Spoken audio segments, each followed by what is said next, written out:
In the past, I have ranked all of the Kenshi weapons, but now it's time to rank all of those that actually use them and wield those weapons. Now, if you haven't seen it before, a couple days ago I ranked all of the minor bosses of Kenshi because there's so many bosses that I had to split it in 2 videos. Today we're checking out all the major bosses. These are the faction leaders of the biggest, strongest factions and, you know, their generals, lieutenants, all that stuff. We're gonna go through these, we're gonna rank them all, and of course we're ranking based on how strong they are themselves, how good their gear, how good their weapons, how well protected and defended they are, how big their importance in the whole world, and of course the coolness factor, how cool these guys actually are. So let's begin and let's jump in first straight up with a Cannibal Grand Wizard. You would think a Grand Wizard of the Cannibals would be this really cool, awesome character that really is something that we should all fear, but unfortunately, amongst all of these other guys over here, he's really a weakling. So, I'm sorry, Cannibal Grand Wizard, you don't really have that strong of a protection from your loyal faction people. You're gonna go into F. On the other side of the scale, we have Tin Fist.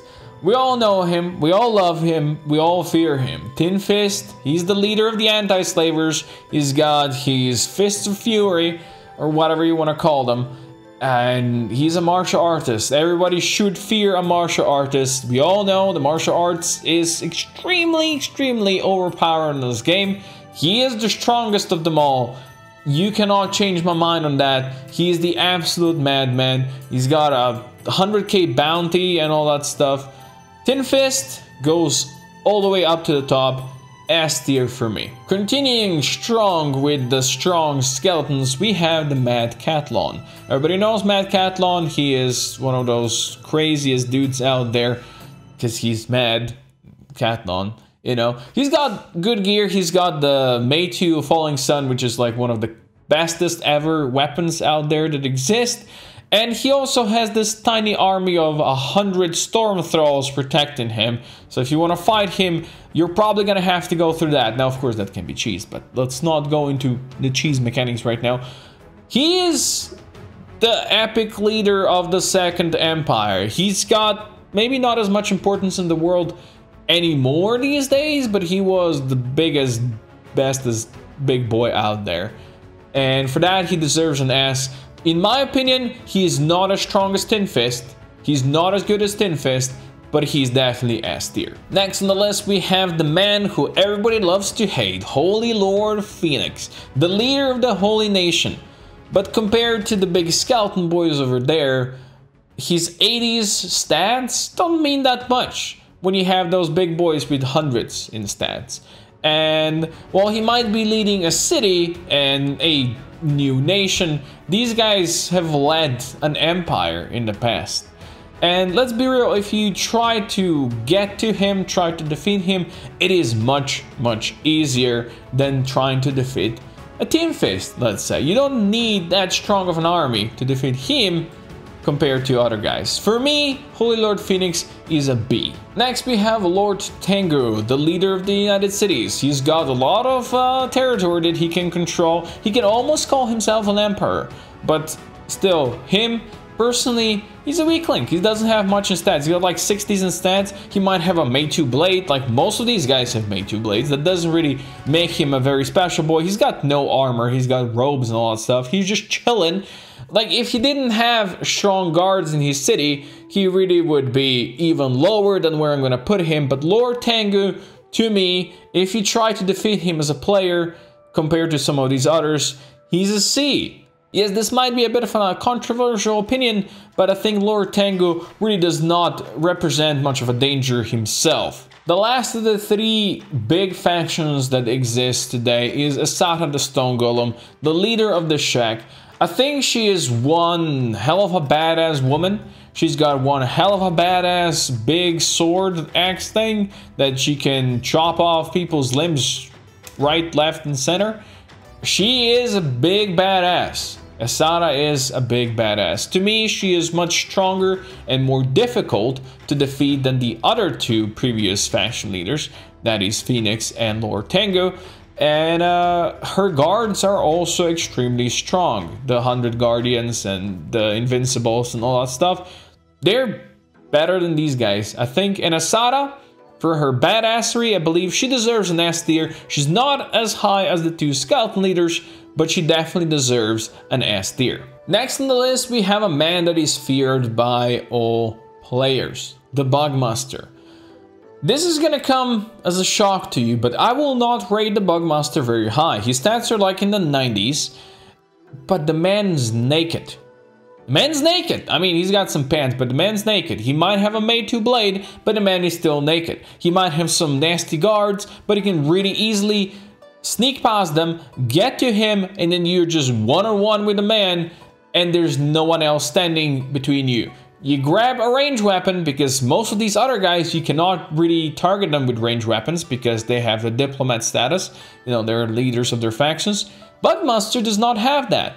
All you need is one ranger and you can shoot his naked body. What do you think his naked body, even with his like 90 toughness, is gonna do against a bunch of bolts? Not much. He's gonna crumple. You got him, you grab him, you run out of there, and none of the spiders are ever gonna see you coming. Basically walk into the man, shoot him in the face, and he's done. The Bugmaster, as a shocker this might be, for me goes into C tier. He's above Tengu, but I can't really put him into B tier or above. Just can't. Sure, he might have really cool spiders around, but hey, if this is a shocker to you, maybe you should subscribe down below. If you agree with me or not, let me know. Next on the list, we have Igor. He is the leader of a very, very strong raid, and he's a very, very strong boy with a very, very cool Made 2 blade that he wields. This guy is no joke. He's a Hive soldier, and we all know Hive soldiers are very, very tough mother truckers, and he's also from the Southern Hive. That makes him even cooler like that. I think Igor is one of the toughest people that you will ever fight. Even though his raid, of course, can be cheesed, as anything in Kenshi can be cheesed. But I will rank Igor up in the S tier, even above Asada the Stone Golem. For me, he is all the way up there. He's cool, he's got a cool blade, he's got a strong armor, he's got good people running around him and defending him, and he is just a murder bot. So, Igor, S tier. Next on the list, we have the Gurgler, the King Gurgler. And for all of you that remember this, I have that thing for you.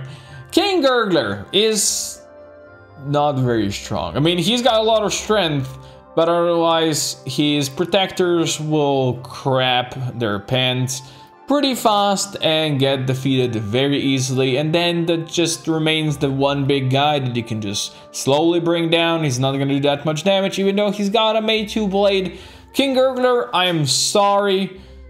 While you might be, I think, better than the Cannibal Grand Wizard, I still think the cannibals are more prominent and important in this whole world. So for me, King Gurgler, unfortunately, is just an F and cannot climb above this at all. Next on the list, we have one of the coolest Scorchlanders out there. It is Savant. He's a crazy boy. He's the leader of the Skin Bandits, and he guards some very important blueprints, and he resides in a very, very, very dangerous base. If you go and attack that base straight up, you can guarantee that some people will die.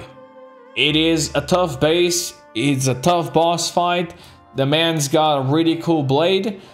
I think Savant, in my opinion, with the leader of what he is, and he's really good armor, he's good stats, he's good weapons, he's an A tier for me. He can't really go S tier with all of these big leaders, but for me, he and his village are definitely more dangerous than like dealing with a Holy Nation or any of these other guys. Savant, one hell of a badass in my opinion. Next on the list is the Crab Queen. You know, we're keeping it down here in the southeast now. Crab Queen, she's got a very strong faction behind her. She's got all them crabs that will help her in battle. Another Scorchlander, another badass Scorchlander. These guys have really strong armor, which definitely helps them a lot, and they have the coolness factor with the crabs. They're, in my opinion, still not as dangerous as Savant and his skin boys. So for me, the Crab Queen goes into B tier, and for me, she is above the Holy Lord Phoenix. Next on the list, here and down in the southeast, is Valamon, the leader of the Reavers. And these guys are pretty special. While he himself is not the strongest leader, again, most of these guys do have May 2 blades, so that doesn't make him too special. His gear is really not that strong, and you know, their gear is not that strong. He's Defender's gear. There might be quite a lot of Reavers over there, but they have slaves who will then run away, and then they will chase the slaves, and there's a whole confusion. While the Reavers might be the best faction to get enslaved by, because they will allow you to have your own weapon and train in their protection, he himself as a leader is not that strong. I will put him into B tier. I still think he's cooler, and you know, he's got more going for him than most of these guys down below, but he is below Lord Phoenix when it comes to difficulty and all that stuff. Next on the list is Elder. He's the leader of the Skeleton Bandits. Now, these guys are not the strongest of the Southeast factions. I think, in my opinion, they're the weakest of the Southeast factions. They're the least annoying as well, so I guess that's a bonus for them. And he himself as a leader is nothing special. He doesn't really have much going for him. He's just, you know, there to talk to you, or there so you can just bash his metal skull in. So unfortunately, Elder, you don't really deserve to be high. For me, he goes into C tier, and he's below Tengu, he's below Bugmaster. And he just sits in the C tier and almost falls into F. Next, we have the Queen of the South. Now, I'm ranking the Queen, I'm not ranking her King.